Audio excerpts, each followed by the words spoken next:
O Repórter Setorial está no ar. Veja os destaques desta edição. O governo federal espera arrecadar a cada 6 meses 10 bilhões de reais com impostos. O comércio varejista começa a dar sinais positivos de venda. O Ministério da Saúde quer vacinar 10 milhões de jovens e adolescentes contra meningite e o HPV. E na entrevista especial de hoje você vai ver. Eu fico perplexo de ver como as pessoas não se dão conta, né, de que o animal precisa de carinho, de afeto, né?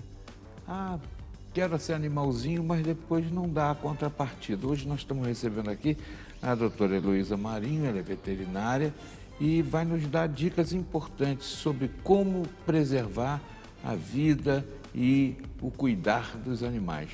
Já, aqui.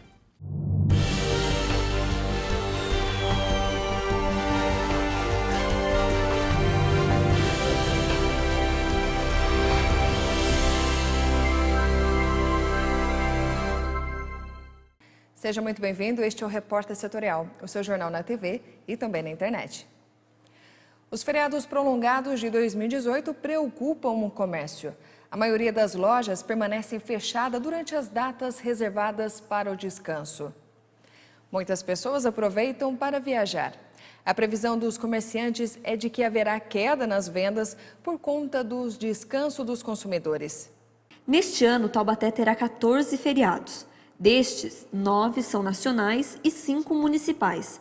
Apenas um vai cair no sábado, os outros serão todos durante a semana. Tudo isso sem contar os pontos facultativos. Para algumas pessoas, todos esses dias vão ser ótimos para descansar. A gente trabalha e às vezes tem que aproveitar esse ano que vai ter mais feriado, a gente ficar mais tempo com família. Eu vou ficar por aqui porque a maioria dos prolongados ainda na sexta ou no sábado eu tenho que trabalhar, então para mim não adianta muito, é só descansar em casa mesmo. E o que a senhora vai fazer nesses dias, já que vai ter que parar? A senhora vai viajar, vai descansar? Não, eu fico por aqui mesmo. Mas para o comércio em geral, os feriados não são tão interessantes assim. E dependendo do dia da semana, representam prejuízos, ainda mais em um momento de retomada da economia. As emendas, né, quando acontecem, o prejuízo normalmente é maior, né, por conta exatamente da oportunidade aí que o consumidor tem de viajar, né, de procurar ir à praia ou à montanha, trazendo aí o esvaziamento das cidades que não são turísticas, como é o caso da nossa aqui. E com isso, de novo, né, o consumidor, o dinheiro só entra por um bolso e se ele gasta viajando, se ele gasta passeando, evidentemente que isso também é bom, mas diminui a oportunidade que ele tem de fazer as compras.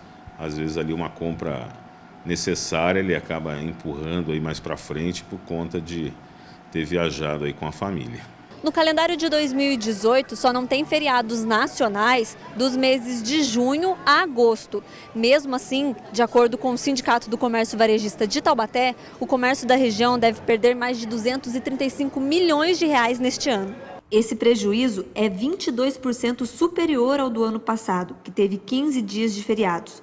O segmento de supermercados será o mais prejudicado, de acordo com o levantamento da Federação do Comércio de Bens, Serviços e Turismo de São Paulo, a FEComércio. Os empresários dessa área deixarão de faturar 103 milhões de reais.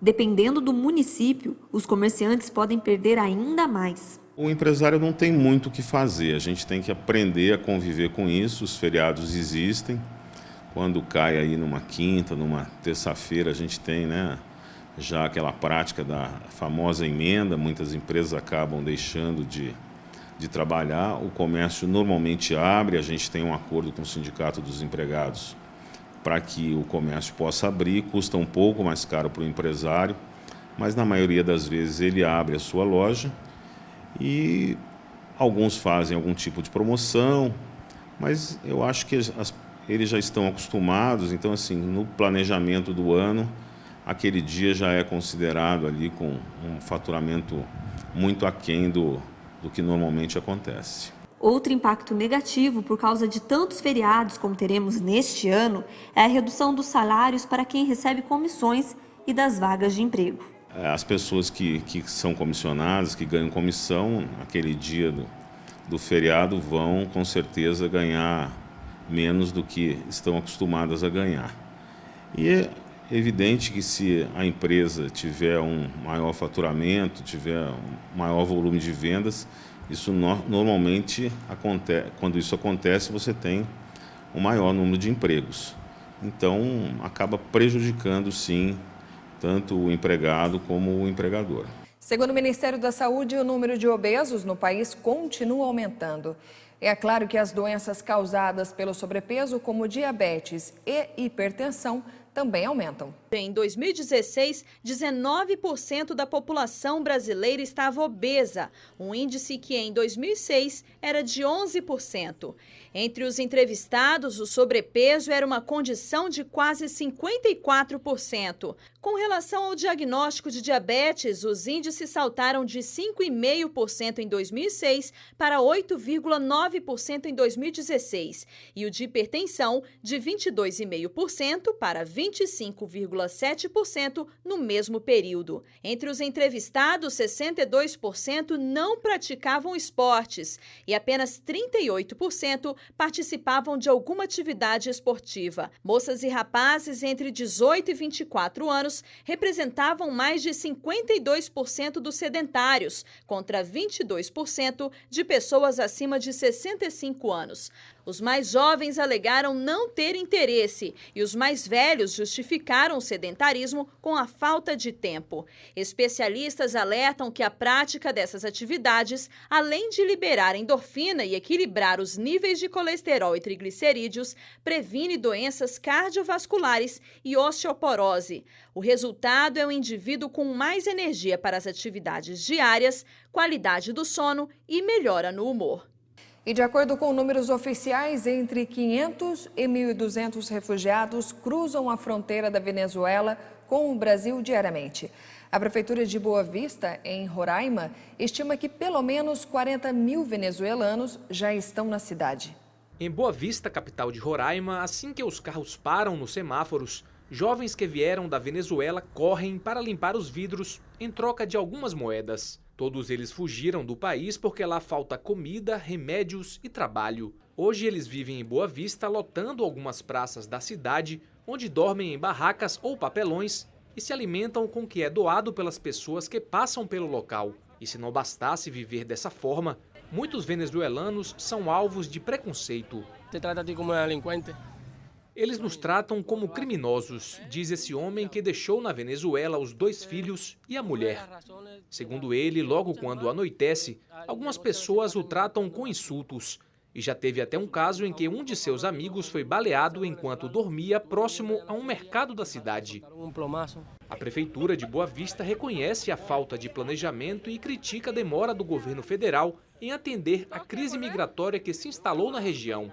A prefeita do município admite que, por si só, a cidade não tem condições de reverter esse quadro. Você não tem ações efetivas para a mudança da condição de vida dessas pessoas. Então, a crise humanitária está instalada. A explosão da situação que a gente está vivendo aqui, ela é uma realidade. E eu não vejo ações concretas para que a gente possa fazer a mudança que é necessária. O governo federal chegou a anunciar medidas para atender esse fluxo de refugiados em Roraima, mas a presença de ações práticas não é percebida nas ruas de Boa Vista. 3 espaços foram transformados em acampamentos improvisados, mas abrigam quase 1.500 pessoas. O número está acima do limite que o local suporta. Vejo que o pessoal não está aqui porque quer. Ninguém sai do seu país para viver na miséria em outro. Então, não é uma coisa de outro mundo. Se a gente pode ajudar, a gente pode se juntar e ajudar eles. A Prefeitura de Boa Vista estima que 40 mil venezuelanos estão na cidade. De acordo com números oficiais, entre 500 e 1.200 refugiados cruzam a fronteira da Venezuela com o Brasil diariamente. Dentre os países migratórios, os países do mundo, o Brasil é um dos que menos recebe imigrantes. Não chega nem a 2% da população nacional. Então, assim, o Brasil tem potencial para receber, se quisesse receber essa população, não só de venezuelanos. E, inclusive, se pensasse em termos de política, poderia, sim, aproveitar as benesses, né, dessa migração do ponto de vista cultural, do ponto de vista econômico, do ponto de vista das trocas. Infelizmente, não é isso que acontece. Fique agora com o comentário de hoje.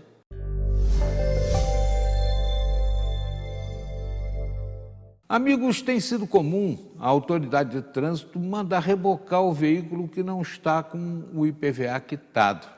E isso não pode acontecer. Essa legislação não permite que o Estado faça essa cobrança de forma desproporcional. Agora mesmo, no Rio de Janeiro, provocado pelo Ministério Público, a Justiça determinou que o Estado pague R$ 500 por dia de multa pela permanência do veículo no depósito diante de uma situação como essa. O reboque é admitido tão somente quando a vistoria do veículo não está em dia. Do contrário, é arbítrio e pode ser punido. Qual a providência? Você está no sufoco ali, o policial mandando dizer que vai rebocar, tem que fazer um BO e reclamar dele. No Rio tem multa, nos outros estados em breve deve acontecer a mesma coisa, porque o Ministério Público vai seguir o mesmo padrão.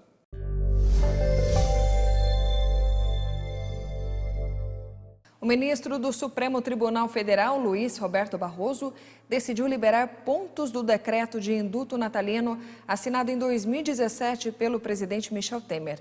A decisão do ministro gerou polêmica. Pela Constituição Federal, o indulto de Natal deve conter regras estabelecidas anualmente pelo presidente da República. Assim fez o presidente Michel Temer. Mudou algumas regras para conceder o indulto e incluiu condenados pelos crimes de corrupção como aptos para receberem o benefício. Só que logo depois o decreto de Temer foi questionado pela Procuradoria-Geral da República e, na ocasião, a presidente do Supremo Tribunal Federal, ministra Carmen Lúcia, suspendeu o benefício.